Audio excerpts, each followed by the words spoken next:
So Hillary Clinton and some other people have came out and said you can't be civil with the Republican Party. They'll only be able to be civil after the Democrats win and take over the House and Senate in the midterms. So I want to talk a little about the importance of civility and kind of break it down into more nuanced questions of what this means. The first thing I want to do is break it into, to me, civility means two things we're talking about. One, there is the question of violence and intimidation and whether you could use that. And second is the question of, like, is it okay to be rude or boisterous and things of that nature? So first, let's talk about the violence and things of that nature. Violence and intimidation, it doesn't have to be like physically punching someone, but if you're seeking to intimidate people, such as the people that are running Ted Cruz and his wife out of a restaurant and things of that nature, I think that this is out of bounds and unacceptable. You see this happen all the time. Just recently, we saw just a couple days ago in Portland, Antifa having a protest about a person who'd been shot, and so they're blocking roads. They're hurling racist insults at people. They're saying, like, trying to be intimidating, like, yeah, go ahead and do that, and, like, I'll beat you up, things of that nature. More colorful language than that, but I'm trying to keep it PG on this channel. And you see all kinds of people being ran out of it. You've seen this at college campuses going back for years, places like Berkeley. This is constantly happening with these groups on the left, and it's kind of given a free pass because it's said, oh, this is just free speech, this is just protesting, they have the right to do this, but it goes beyond that. Once you're, like, blocking intersections, you're threatening people, you're running people out of public places. I'm not discussing whether it's legal or not, which I think in a lot of cases this should be illegal. I'm discussing, one, whether it's moral, and second, whether it's effective. And I don't think that it's a moral issue. Look, if you hate a senator or their policies or things like that, then go to, like, appropriate methods of protesting. You could hold a sanctioned protest, you could write to them, you could use social media to protest them, all sorts of things, but you shouldn't be following them home, you shouldn't be doxing them, you shouldn't be chasing them out of restaurants and things of that nature. If I'm in a restaurant, like, for example, I'm not the biggest fan of Hillary Clinton. If I was in a restaurant and Hillary Clinton was next to me, which appears very unlikely because my budget for dinner a night would be about $8, I doubt Hillary's going to be eating at the places I eat, but nonetheless, if she was there, I wouldn't say a word to her. Of course, that's my feeling on celebrities I like, or, politicians I like too. I wouldn't bother them. They're there with their family. They're eating. If you do feel the need to say something, make your point. You don't have to scream or yell. Just say, I disapprove of this, and then go about your business. But when you're drumming up mobs to chase people out of places like this, it's only going to escalate. And inevitably, the mob's going to turn on some of the people that they claim to like right now, or there'll be counter mobs, right? And that's what we see at places like Charlottesville. Don't get me wrong. The white supremacists that were marching in Charlottesville were terrible people. But let's never forget that a mob showed up to protest them too. And what do we see? That's when we see violence and death and things like that. Again, the person who ran over Heather Heyer is solely responsible for their act. But the police encouraged and facilitated an environment where conflict was inevitable, which is a very bad thing. And we're going to start to see more and more of this. Right now, it's being pushed over and over again on the left, and it's being excused by the media, right? Where they're saying, like, you can watch CNN the other day. They don't want people saying the mob word. They say that this is just civil protest. But ask yourself this. Wasn't CNN the same place that had journalists saying they're in fear from Trump's rhetoric, saying that the media is the enemy, and they go to Trump rallies and people flip them off and how scary it is? Yet now we have Don Lemon saying, yeah, it's perfectly fine to follow a politician home. It's perfectly fine to chase them out of elevators and things like that, or chase them out of restaurants. That's just free speech. Don't you dare call it a mob. Where was he when Jim Acosta was saying he felt threatened? It just goes to show the hypocrisy. It's always rules for you and not for me, right? That's how a lot of these people on the left play it. So they're perfectly fine with mobs chasing right-wing people out of restaurants, but as soon as the inverse would start to happen, they'd be screaming for law and order, and the police need to stop this, and it's right-wing violence, we need to stop it. Take the Portland incident that happened the other day. For those of you who didn't see, I'll try to find a video and link it, but basically what happened was that, like I said, they were protesting the cops shooting of someone, I believe, and they're blocking off traffic, and there's this hilarious video where this white guy's like, nah, I gotta go through here, and this other white guy comes and is like, oh, you're a little whitey, aren't you? You're a little racist. You're from South Carolina. Look at whitey here, a racist. But it's like a white guy calling another guy, a white guy, whitey. It's unintentionally hilarious, but it is scary. Like, that could lead to violence quite quickly, and someone could panic or run over someone. The mob could tag someone for saying something they don't like. All sorts of things can happen. We've seen it happen in the past, and it's a dangerous situation. Yet, this is defended by the liberal media. And keep in mind, the mainstream media, recent studies have come out, it's like 92% of all mainstream media coverage is negative towards Trump, that is dealing with Trump, that is.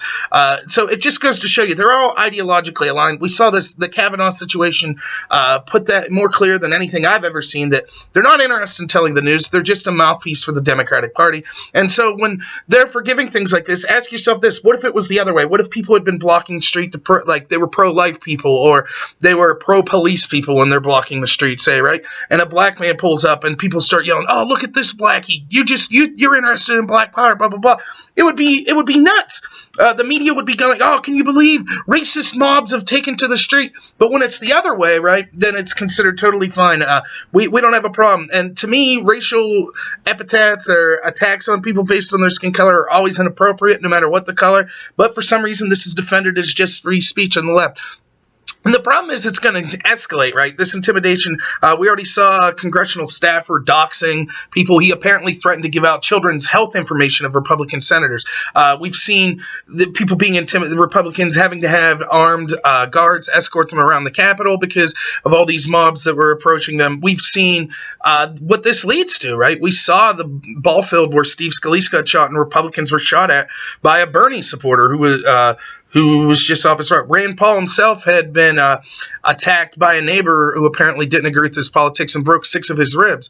And Rand Paul's gotten heat because he came out and said, look, someone's going to get assassinated. That's what's going to happen over this. And people are like, oh, that's just hyperbolic. Now, I don't think it is. I'm not saying this year or the next, but if we keep going on this track and we don't start to get some more civility, then I do think that you're going to see violence escalate to the point where people are going to get killed, possibly even politicians. And that'll be a very, very bad place, because once that starts, it's going to be hard to contain it. The other side's going to start doing the same, and it's going to just keep escalating further and further to the point where we could actually see the military having to get involved to quell some of this violence, which is not something anyone wants to see. So I think we need to cut back on the intimidation of violence. And there's a difference, right, between how this is occurring on the right and the left. It seems like the left will say, and they're correct in saying this, that things like, oh, look at Dylan Roof, he was a white supremacist, so that's violence on the right. Yes, there will always be nut jobs on the right, but I don't recall any politicians or media people defending Dylan Roof. But what you see in the left that makes it different is you have large groups of people acting out. Now, nothing as heinous as what we've seen with Dylan Roof yet, but you see these large groups of people acting out, and it's being given cover by Democratic politicians and the mainstream media that are saying things like, oh, this isn't a big deal. You saw this with Senator Hirono from Hawaii that refused to condemn this. You see this with Hillary Clinton. You see this with Eric Holder, who said, when they go low, we kick them. Like, they're all churning up this, up the intensity. Maxine Waters saying, follow these Republicans anywhere they go, follow them in the restaurants, follow them home, confront them everywhere.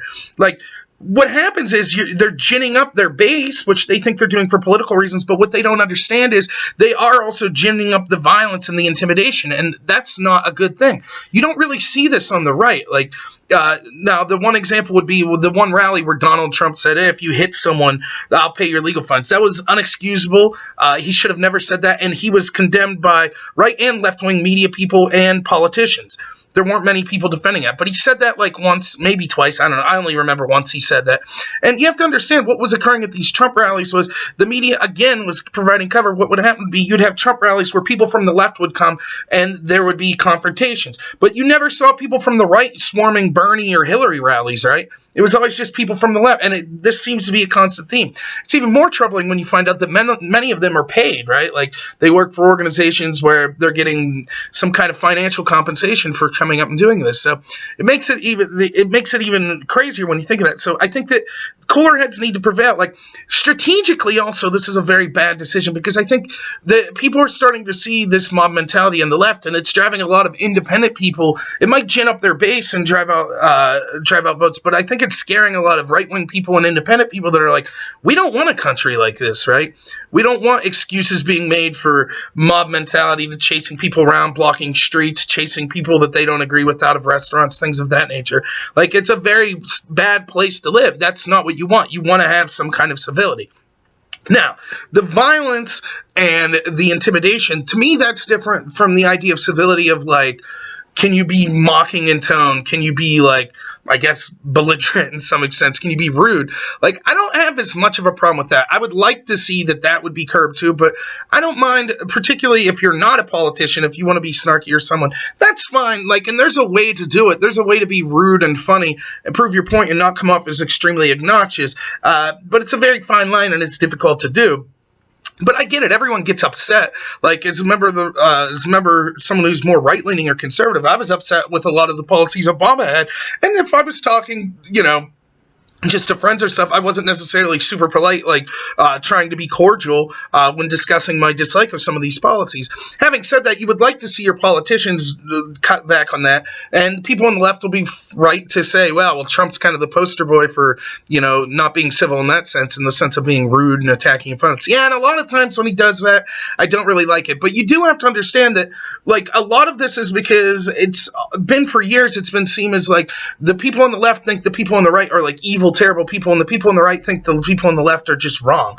And so we saw this, like, this kind of rhetoric ginned up over and over, like, whether it be the culture, the mainstream media, and things of that. You have to understand that, like, over 90% of everything we consume entertainment-wise or through television, all sorts, and now we're even starting to see it in social media and other internet sites, like, it's all dominated by the left. So you constantly have this, like, drumbeat of, like, the people on the right are bad, Republicans are stupid, they're crappy, they're wrong. Like, if you turn on TV, that's what you hear. If you turn on a movie, that's what you see. If you turn on music, that's what you hear. The media is saying that constantly, and I feel like people on the right just finally felt like enough's enough, and they felt bullied, so they elected someone they felt could bully back. Again, I like Trump. The reason I voted for Trump was, one, I wanted to see him out the media for what it was, which I think he's done a tremendous job. And the second is that I wanted someone that I perceived as an outsider, because I feel that at the top levels, the Republican and the Democratic Party are largely the same when it comes to big issues from the establishment people, such as Federal Reserve policy, bailing out banks, foreign intervention, things of that nature. So I just wanted to see anyone come in and shake that up, and we've seen that Trump's also done a good job with that. I think Bernie might have been able to do a good job with that as well, but fortunately he got cheated out of the primary, so we would never be able to see. But my dream matchup for that election was Trump versus Bernie, because it was like, hey, we get a perceived outsider either way. Even though I'm totally against Bernie's socialistic policies and things of that nature, I thought that I would rather have an outsider than and be able to suck it up as far as his economic policies went. So, so I get that Trump's not necessarily the most civil, and I'm not trying to make excuses for it, but I don't think that just being rude's the end-all be-all. And I don't mind that people, when Joe Biden was like, oh, I'd like to, then you say something like, I'd like to see Trump, box his ears off, some, old-timey Joe way of saying he'd like to, like, whack Trump upside the head or something, like, whatever. Didn't really bother me. That's a little different. But when you start directing, like, stuff like that to actual voters, like when you're calling voters deplorable or things like that, then it starts to get dicey, right? I think at the end of the day, like, and I just said in my previous video, like, I'm always under the assumption that most of the people I'm talking to mean well. We might totally disagree, and I might think that their solutions to getting to where they want are really going to be ineffectual and aren't well thought out. But I do think that most of us generally want the same thing. So, like, we want as many people as possible to be prosperous, healthy, have, like, great, meaningful lives, first starting in our country, but also around the world. That's what I want. That's what most people want. The question is, how do we get there? I think that personal liberty and individuality is the number one step to getting there. Other people might think that, like, a more collectivist mindset would be the way to get there. Whatever. We have our disagreements, but we all want to see, the best thing. Now, there are people in Washington and some people that I think are more interested in personal power and wealth and things of that nature than seeing the country do well or the world do well. But when I'm talking to people, you always try to give the benefit of the doubt. At least I try to give the benefit of the doubt when I'm talking with people about politics and things of that nature that aren't necessarily politicians. So that's where civility comes in. I think if we all kind of took that angle and said, look, I might think that you're ridiculous. I might think that what you're saying is so unworkable, it's not even remotely feasible.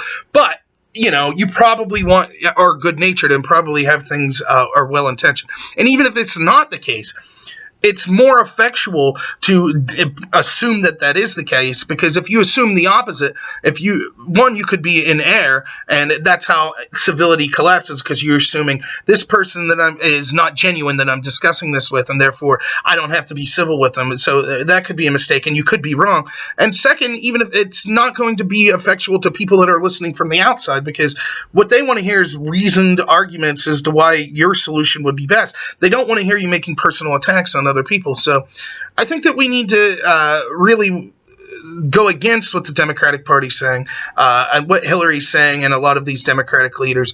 We need to take away this idea of mob intimidation and things of that nature, and we need to try to get back to being more civil. Like, I don't get it. I get that the Democrats thought they had the election locked up, and they're really upset that they lost, but, you know, while now you see all of a sudden they're like, oh, we should add Supreme Court seats. Oh, we should end the Electoral College. Like, weren't they the ones that were saying, like, oh, you have to respect the results of an election. If Trump doesn't respect the results, that would be bad for the country. Now they're trying to argue, and again, this isn't just like random people like me that happen to be on the left. We're talking about senators, we're talking about mainstream media, people that are saying like, oh, we need to disband these institutions or make drastic changes because we lost this election. And they were the very people saying how dangerous that would be if Trump started to say things like that. So we need to get a return to civility. I think that the Kavanaugh situation and all the protests and things that happened afterwards just show how crazy things could get if we don't start to have civility. We don't start to return to things like due process,